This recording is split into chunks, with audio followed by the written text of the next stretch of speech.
Confession of a death row inmate. How the SBU turns people into terrorists. You can't imagine how hard it is for me to tell all this.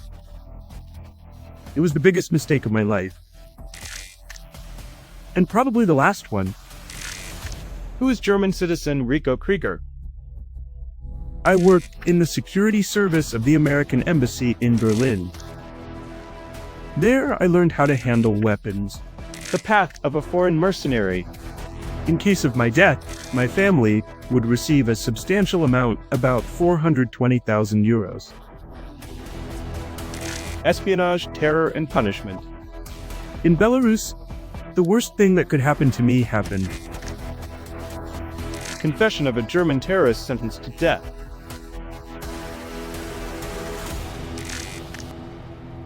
The story of German citizen Rico Krieger is actively discussed in the media, including foreign ones.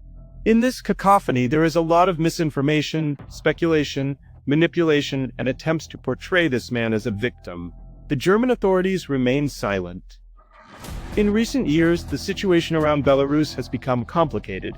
Our country has faced information and real terror, as well as attempts to sabotage railways and drone attacks on industrial infrastructure. The state is taking measures to ensure security and protect citizens. The increase in terrorist crimes led to changes in criminal law in 2022.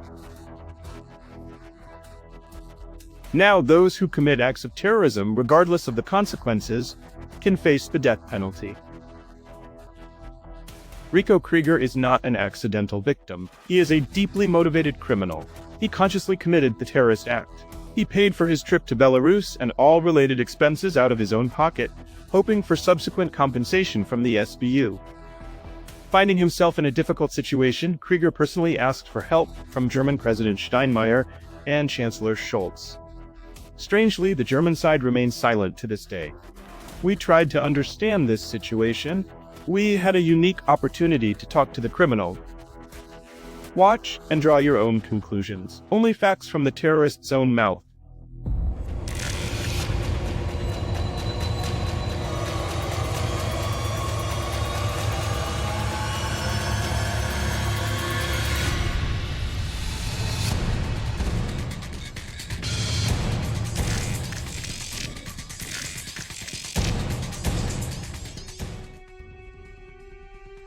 I decided to go to Ukraine to join the Foreign Legion of Mercenaries.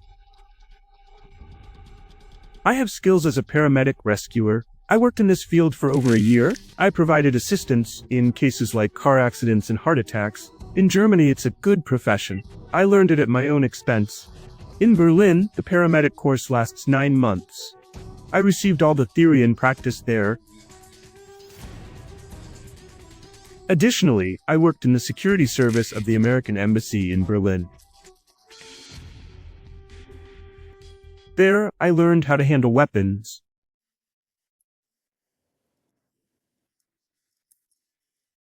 Both pistols and Kalashnikov rifles. Training with short and long-barreled weapons took place every 3 months. I am also familiar with the structure of a sniper rifle.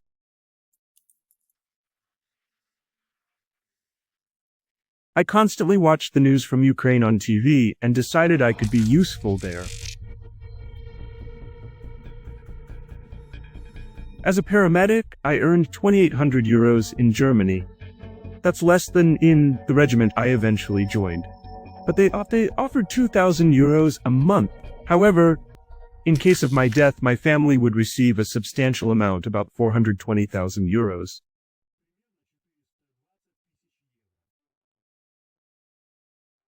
According to my information, there are currently about 132 foreign mercenary formations in Ukraine. I sent applications to all I could find, but the document verification process turned out to be quite lengthy. That didn't suit me. The formation that responded the fastest offered to join their ranks after some training and tasks.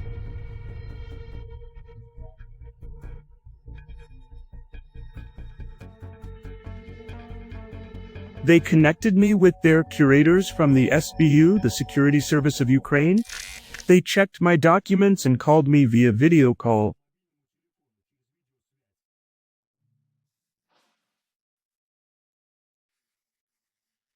A masked man spoke to me.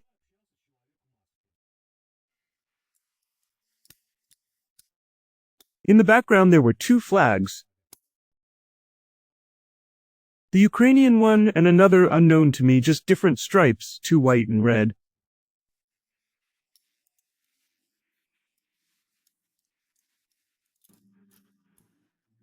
In one of these conversations, I was offered to fly to Minsk to carry out important tasks. If successful, I would return to Germany and then head to Ukraine. I was told that a contract would be signed with me at the level of the Ministry of Defense of Ukraine. They said they would contact the German government and I could join a foreign military formation. Now I think the SBU used me to carry out tasks they needed in Minsk.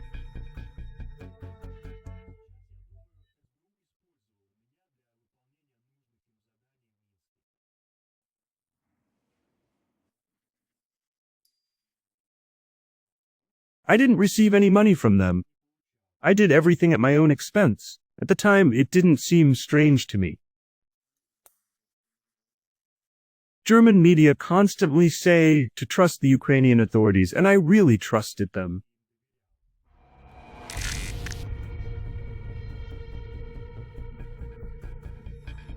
I bought a plane ticket and sent a photo as they requested.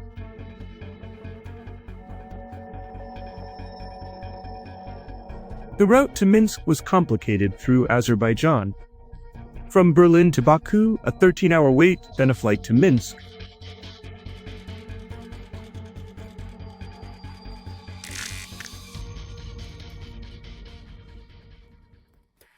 In Belarus, the worst thing that could happen to me happened.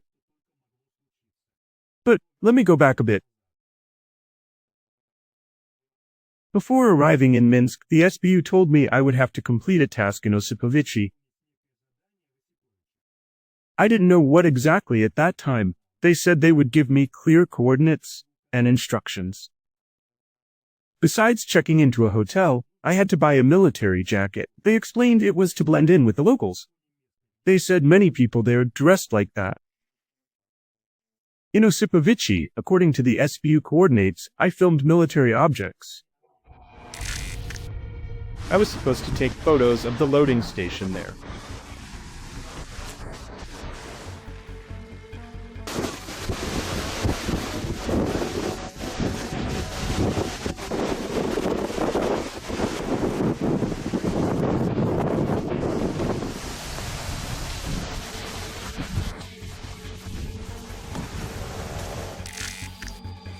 You can't imagine how hard it is for me to tell all this. It was the biggest mistake of my life. And probably the last one.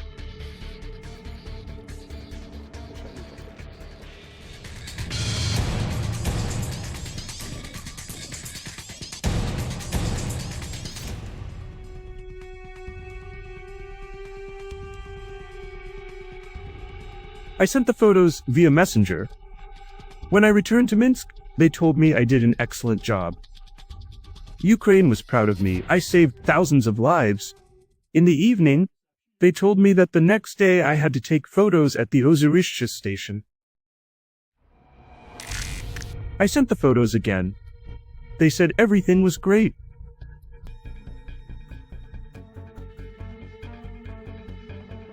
It seemed like there would be no more tasks. But then I got a message to go to a specific location and find a backpack.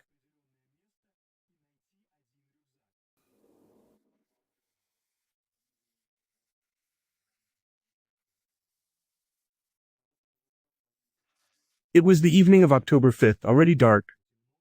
At the specified location there was tall grass about a meter high, but I found the backpack.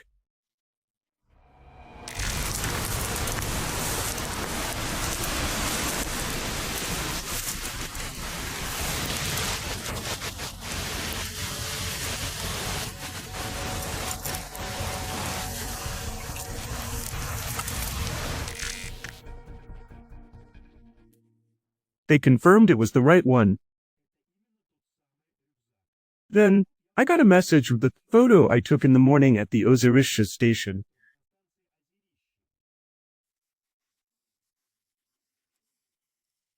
I was told to leave the backpack there by a parked wagon, but by then it was gone.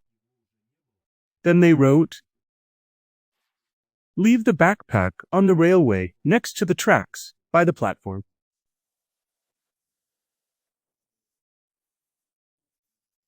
They asked me several times in the messenger if I really left the backpack at the specified location. I just took a photo and sent it.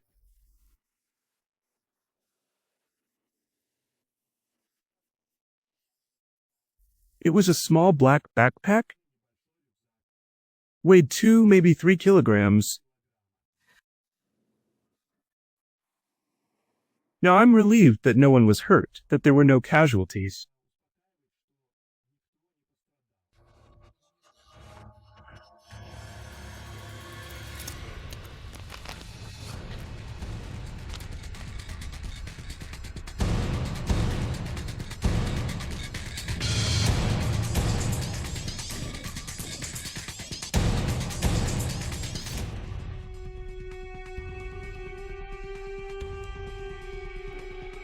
I did think about the possibility of casualties.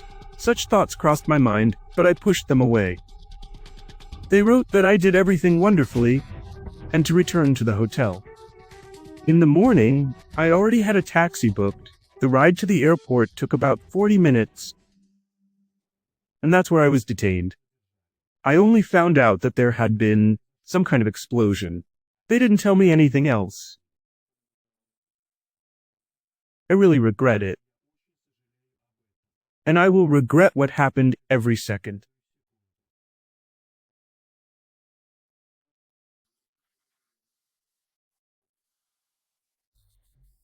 I left the backpack at the station around 9 p.m. And later, as I found out, there was an explosion at that very spot.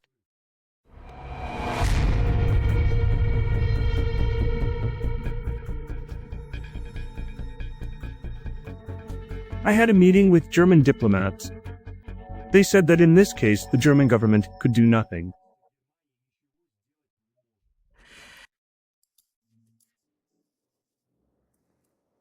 I asked them to at least send me some clothes. I had nothing, not even shower gel or a towel. They replied, "If your father or other relatives pay. Otherwise, no." Since June 16th, there has been an open trial, and at each hearing, 1 or 2 people from the German embassy were present.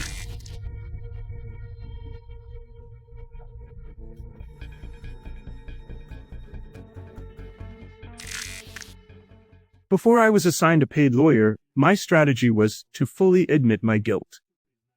With the new one, it changed, and I started to partially admit my guilt.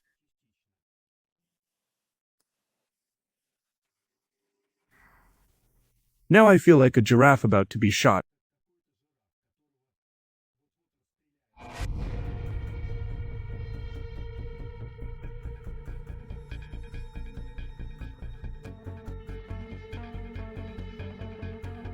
Every day I feel totally abandoned. And that I was tricked. The government should fight for me, but only my family does.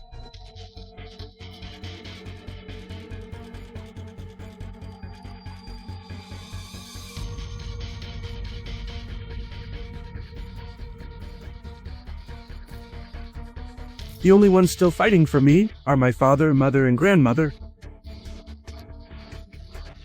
They are trying to persuade the German government to take at least some steps.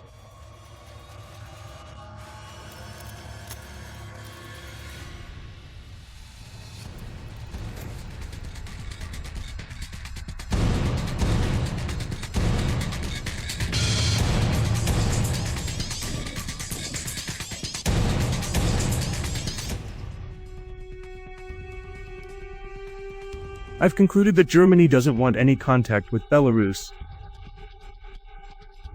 Although there are chances for me, but Germany does nothing.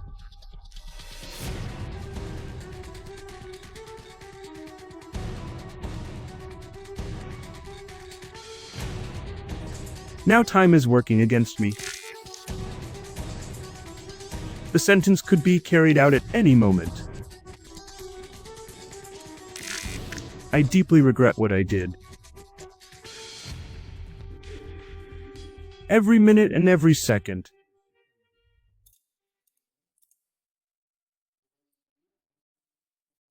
It eases me a bit that there were no casualties, and I really hope President Lukashenko will forgive and pardon me.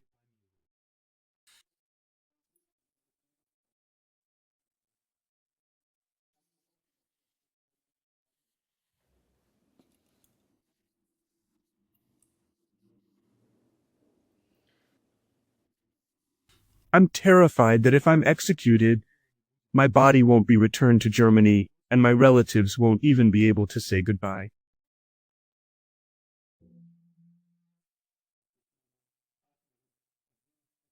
I dream of seeing my girlfriend, my homeland, my parents one more time.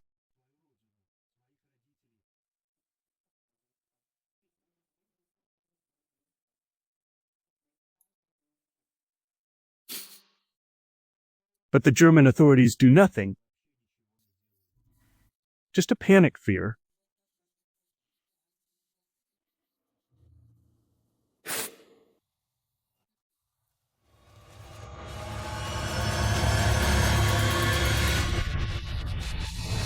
Of course I'm no hero. I'm just very scared.